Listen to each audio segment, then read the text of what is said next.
Hello all super mamas. Ajir topic nausea or morning sickness.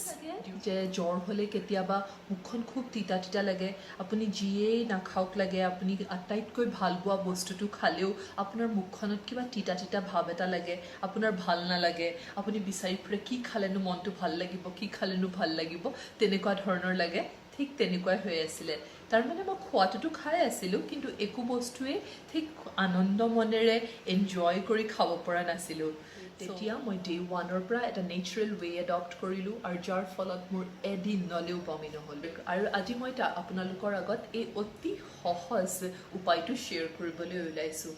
অসমৰ প্ৰতি ঘৰ মানুহতেই যাৰ ঘৰত গছ আছে সেইটো বস্তু থাকিবই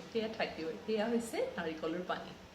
আপোনালোকে যদি মোৰ ভিডিঅ'সমূহ ভাল পাইছে তেতিয়াহ'লে লাইক কৰক সাবস্ক্ৰাইব কৰক আৰু সাবস্ক্ৰাইবৰ কাষত থকা বেল বাটনটো প্ৰেছ কৰিবলৈ নাপাহৰিব কাৰণ তেতিয়াহে আপুনি গম পাব যে ভৱিষ্যতে মই কি টপিকত আপোনালোকৰ লগত ভিডিঅ' শ্বেয়াৰ কৰি আছোঁ আৰু কাইণ্ডলি আপোনালোকে কমেণ্ট কৰিব সৌভাগ্যক্ৰমে ফাৰ্ষ্ট ট্ৰাইমেষ্টাৰৰ অকল ফাৰ্ষ্ট 2 মাহহে মোৰ সেই তিতা মুখখন তিতা লগা ফিলিংটো থাকিলে এইটো হয় কিয় জানেনে আপোনাৰ বেবিটোক ছাপোৰ্ট কৰিবৰ কাৰণে এষ্ট্ৰজেন নামৰ এটা হৰমন বঢ়াই দিয়ে শৰীৰত আৰু সেই এষ্ট্ৰজেন হৰমন বাঢ়ি পেলাই বেবিটোক যিহেতু ছাপোৰ্ট দিয়ে আপোনাৰ শৰীৰত আগৰ দৰে হৰমনৰ বেলেঞ্চটো নাথাকে এটা নতুন পৰিস্থিতিৰ ক্ৰিয়েট হয় চ' এষ্ট্ৰজেন হৰমনৰ ইনক্ৰিজ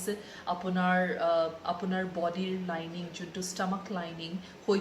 সেইটো বেছি চেঞ্চিটিভ হোৱা বা কেতিয়াবা ব্লাড প্ৰেছাৰ ইনক্ৰিজ হোৱা এই সকলোবোৰ মিলি নজিয়া বা মৰ্ণিং ছিকনেছৰ ক্ৰিয়েট হয় আৰু বেছিভাগ গৰ্ভৱতী মহিলাৰেই মৰ্ণিং ছিকনেছটো মৰ্ণিং আৱাৰ্ছত হয় বুলি কয় কিন্তু মোৰ ক্ষেত্ৰত ফিলিংটো গোটেই দিনটোৱেই কণ্টিনিউৱাছলি এক্সিষ্ট কৰিছিলে হয়তো মই ডে ওৱানৰ পৰাই এইটো কৰি থকা বাবেই মোৰ কেতিয়াও বমি নহ'ল মোৰ চলিউশ্যনটো হৈছে তাৰ কাৰণে নাৰিকলৰ পানী য়েছ কোকোনাট ৱাটাৰ খুবেই ভাল ডিউৰিং প্ৰেগনেঞ্চি আপুনি চাই ল'ব আপুনি কেনেকুৱা ধৰণৰ বতৰত থাকে আমি ইয়াত য'ত থাকোঁ খুবেই শুকান হয় so' it's kind of dry cold weather যদিও টেম্পাৰেচাৰ এৰাউণ্ড 22 বা 24 থাকে দিনত ডিগ্ৰী চেণ্টিগ্ৰেড কিন্তু বহুত বতৰটো শুকান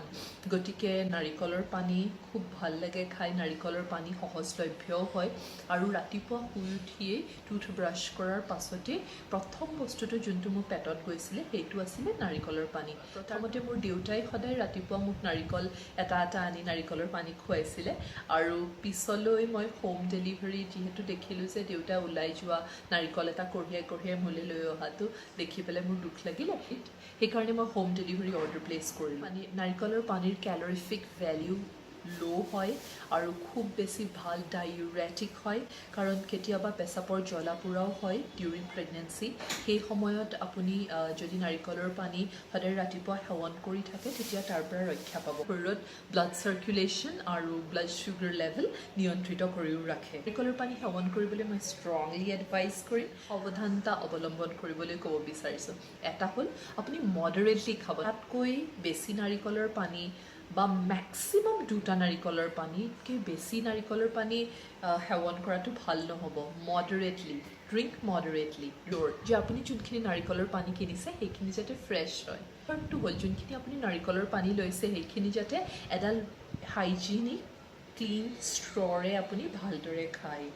হাইজিনিক হোৱাটো খুবেই দৰকাৰী কেতিয়াবা যেতিয়া ঠাণ্ডা বতৰ হয় তেতিয়া নাৰিকলৰ পানীটো আপুনি ৰ'দত বহি বা অলপ ৰ'দ লৈহে খাব কাৰণ নাৰিকলৰ পানীৰ অলপ ঠাণ্ডা লগা ধৰণৰ এটা নেচাৰ থাকে